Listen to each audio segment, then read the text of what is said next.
Fala galera que já é inscrita no Pautas e Táticas, ou você que vai se inscrever assim que o vídeo acabar.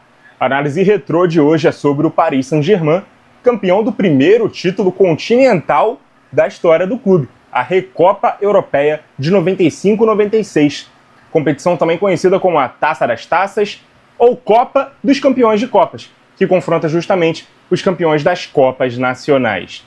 Como estamos prestes a ver o clube francês disputar sua segunda final de Champions na história, e talvez conquistar seu primeiro título da competição de clubes mais importante do mundo, vamos relembrar essa outra equipe histórica que conseguiu esse primeiro feito, de fazer a equipe conquistar uma competição fora das fronteiras de seu país. Escalação base aqui do técnico Luis Fernandes. Abriu alguma coisa aqui na frente da tela só para me atrapalhar. Deixa eu olhar aqui o enquadramento, levantar um pouquinho, tá de boa. Que o time era formado por Bernard Lama, e desculpa, cara, se eu pronunciar o nome de alguns desses jogadores errados, eu acredito que a maioria deles aqui seja francês, Então vou tentar colocar um sotaque francês aqui na pronúncia dos nomes, Pode ser, por exemplo, Bernard Lama, eu não sei. Coliter na lateral direita, Le Guen e Engoti na zaga e o Rocher na lateral esquerda. Bravo, ou Bravo, sei lá, o primeiro volante. Aqui esses vértices laterais do losango eram o Fournier, esse eu tenho certeza que é assim, e o Guérin, e o Raí, meia brasileiro, camisa 10 do time.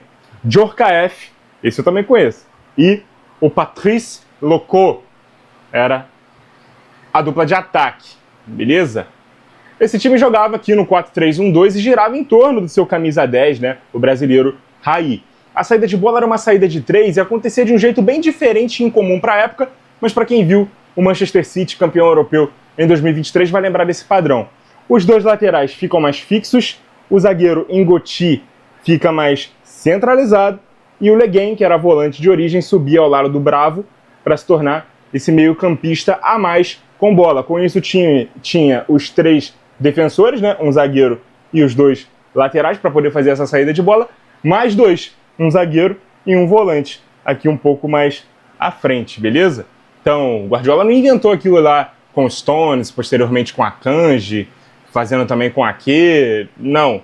Também não foi desse time que ele copiou, tá? Mas aquele time lá no fim da década de 90 já fazia, beleza?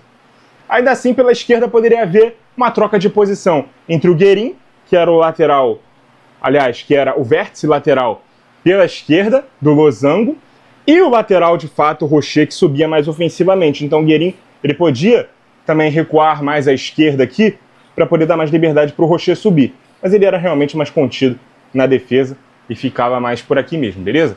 Pela direita no meio-campo, o Fournier ajudava muito na marcação, mas também pisava bastante na área. Tinha também muita visão de jogo. Era o autêntico camisa 8. Ele poderia atuar como esse box-to-box, jogando, pisando na área e protegendo a defesa, principalmente aqui quando o zagueiro voltava, ou então ele ficava aqui mais numa dupla de volantes ao lado do Bravo, beleza? Mas ele era esse vértice aqui do losango. O Raí era o grande maestro desse time, meio atacante, goleador, típico do futebol brasileiro, ídolo do São Paulo, que apesar de ter perdido ali a vaga de titular na seleção, que ganhou a Copa de 94, não perdeu a confiança e continuou mostrando um grande futebol na sua passagem pelo PSG. Também se tornou ídolo da torcida por lá, sendo a figura central do time. Era dele que nasciam as principais jogadas, os passes, as finalizações de fora da área, era o dono das bolas paradas, era o grande nome dessa equipe, beleza? No ataque, a dupla Djorkaeff e Patrice Loco se completava.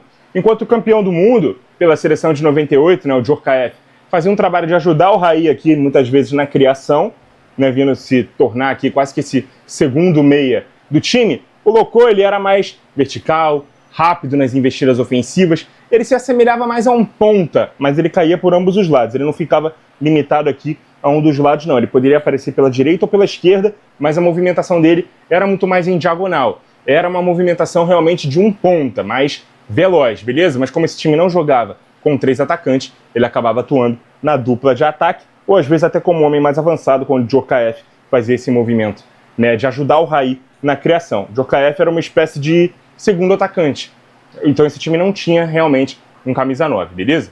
Na defesa, o time se organizava em duas linhas de 4, com o Djorkaeff recuando pela direita e o Guerin abrindo pela esquerda. O time se compactava e tentava fechar os espaços entre a defesa e o meio-campo. O Raí se juntava ao Loko na frente e ficava pronto para quê? Para abastecê-lo com passes no ponto futuro.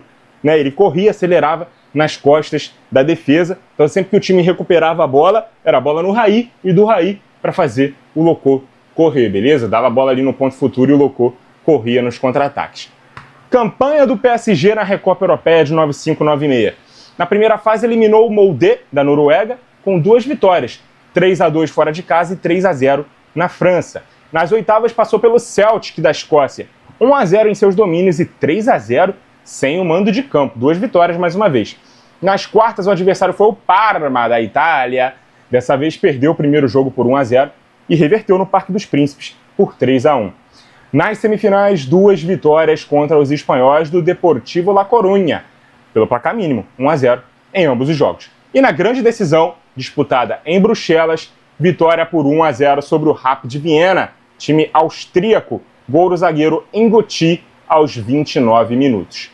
Antes da Era Rica, a década de 90 havia sido a mais vitoriosa da história do Paris Saint-Germain, tendo conquistado inúmeros títulos. Naquela mesma temporada, o time também foi campeão da Copa da França e da hoje extinta Copa da Liga Francesa, além da Supercopa da França também no início da temporada, já decorrente de títulos anteriores.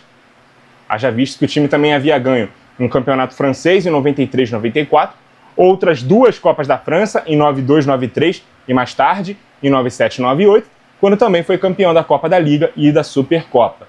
Mas, sem dúvida, a Recopa Europeia foi o título mais importante da época e talvez até hoje seja o mais importante do PSG. Depois veio a era Ronaldinho Gaúcho, Gabriel Heinz, Maurício Pochettino, Mikel Arteta e Pedro Pauleta. Até o Aloysio Chulapa também jogou nesse time que conquistou a Copa Intertoto da UEFA. E finalmente a era comandada pelo Qatar, que subiu o patamar do time, transformando-o na maior potência da França e uma das maiores da Europa, prestes a jogar sua segunda final de Champions da vida em 6 temporadas. Quem sabe tem aí a chance de conquistar seu maior título em 55 anos de história. Muito obrigado a você que acompanhou o vídeo até aqui, continue ligado no nosso canal e até a próxima!